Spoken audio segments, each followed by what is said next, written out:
the current political developments in West and Central Africa is interesting. Why am I saying that it is interesting? Because the junta leaders are trying to drive away the likes of French from their countries, and the likes of French do not want to leave. Remember, when we talk about the likes of Niger, Niger is a sovereign country, Niger is an independent country, and Niger is ruled by an independent government. That means that Niger is not a colony of any other country, any other continent. Niger is capable of making its own decisions, and its sovereignty must be respected. Now, I follow the developments between Niger, the government of Niger, the current government of Niger, led by the junta leaders, and the French leadership, led by Emmanuel Macron. Now, Emmanuel Macron was considering invading Niger because of the, let me say, decision by the junta leaders to drive away France from their country.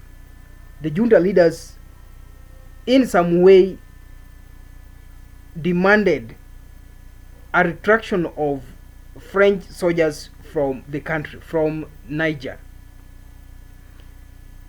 This move in some way dissatisfied and angered Emmanuel Macron and the French government. I have an issue with the French, and I have an issue with the French government. We must, and you must, respect the sovereignty of Niger. You must respect the sovereignty, the independence of Niger.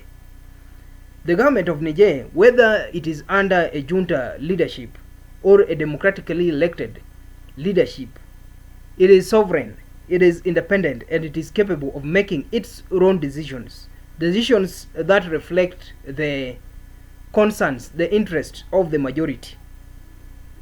If the government of Niger, the current government of Niger, decide that they don't want French from their country, in their country, then it is upon the French to, let me say, engage them and ask why, not issue threats. I said in one of my videos that one of the primary causes of the current wars in the world today is disrespect between nations. I gave an example of the United States, which shows disrespect to Russia and the likes of North Korea and the rest. Currently, when France was considering invading Niger because the Niger junta leaders forced their ambassador and wanted their troops out of the country, I was seeing a manipulation, an exhibition of this disrespect. France should respect the sovereignty. France should respect the independence of Niger. And other foreign governments, other foreign countries must respect the sovereignty, the independence of African countries, especially those in West and Central Africa. If that is done, then I think and I believe that we shall live in peace. On this platform, I support the independence of every country. I support the sovereignty of every country. And I believe that every country, every government has a responsibility to protect its boundaries. Every government has a responsibility to enact laws and policies that serve the interests of their people. The government of Niger has a responsibility to the people of Niger. The government of France has a responsibility to the people of France, to the French.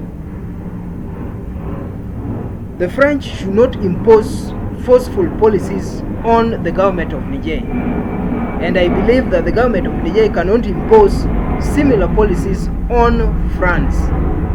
Imagine how it will sound if the government of Niger threatens France with invasion. If France, let me say, recalls its ambassador, how will it sound?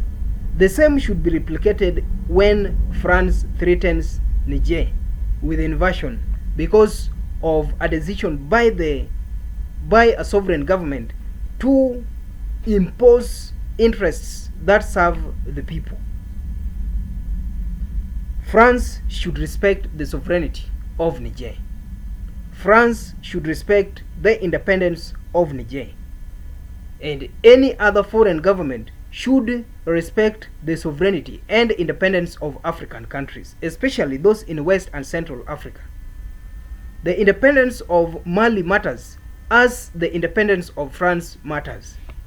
The independence of Burkina Faso matters as well as the independence of the United States. The independence of Mali matters as is the independence of the United Kingdom. All countries must treat one another with respect. And if respect is imposed between the countries, if respect guides the interactions between countries, then the world will be at peace.